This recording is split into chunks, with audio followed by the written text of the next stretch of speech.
depth unless he's asked a question. But if you don't know, you will know by going down your Googles. Speaking of someone who obviously came out of your camp, Lonzo, Dr. Dre.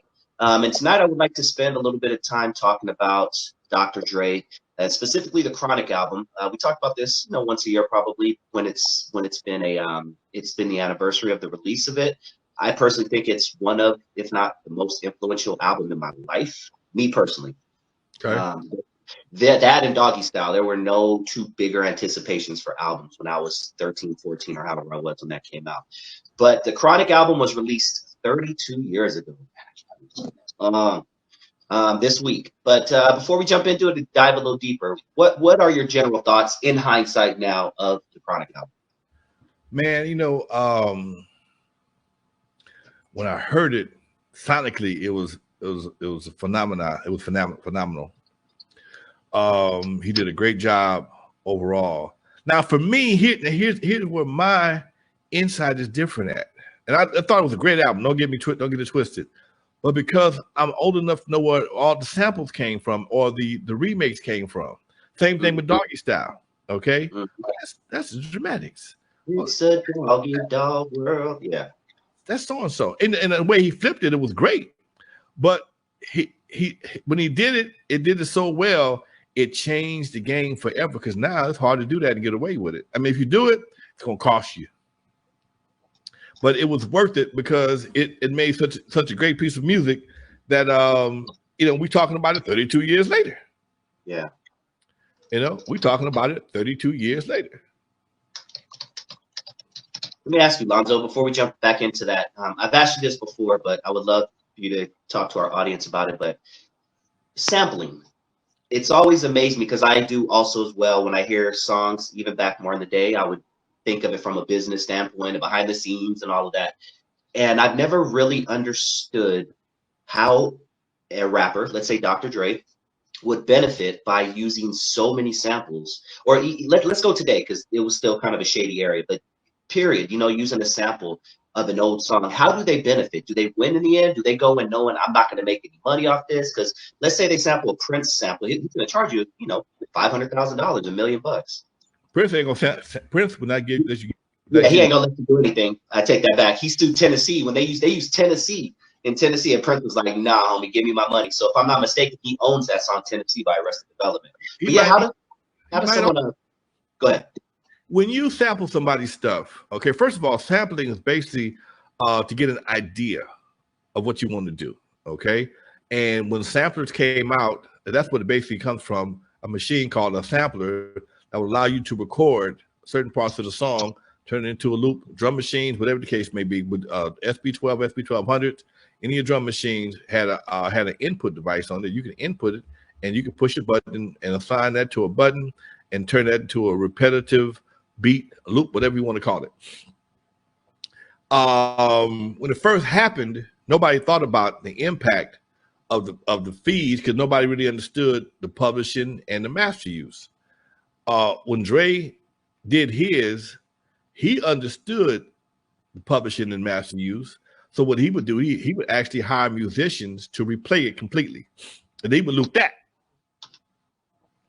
He would hire musicians to replay the samples that he wanted and loop that. So now you're just paying the publish. You're not paying the master and the publishing. So you still can keep the money from the master because you just recorded a new master, but you still got to pay the publishing.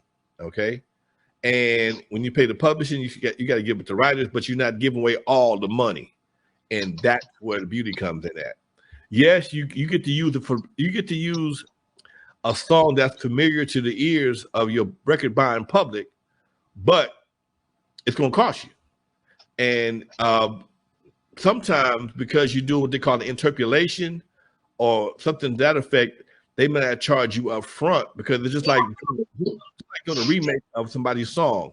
If you decide to go do a song right now, you ain't got to pay them. You don't have to pay them to redo the song if you just redo the song the way they did it.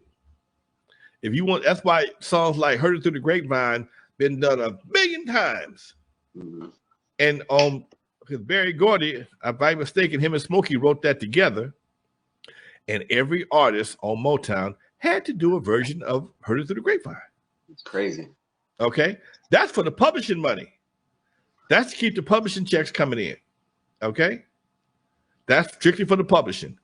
And every time you create a new master, Barry, here go the game. Joe Bet gets the money from the publishing. The writers get paid, and Motown gets a new master version of the same song.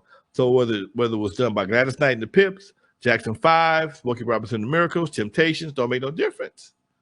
You all you did was took the same song and got paid on it 4 different ways.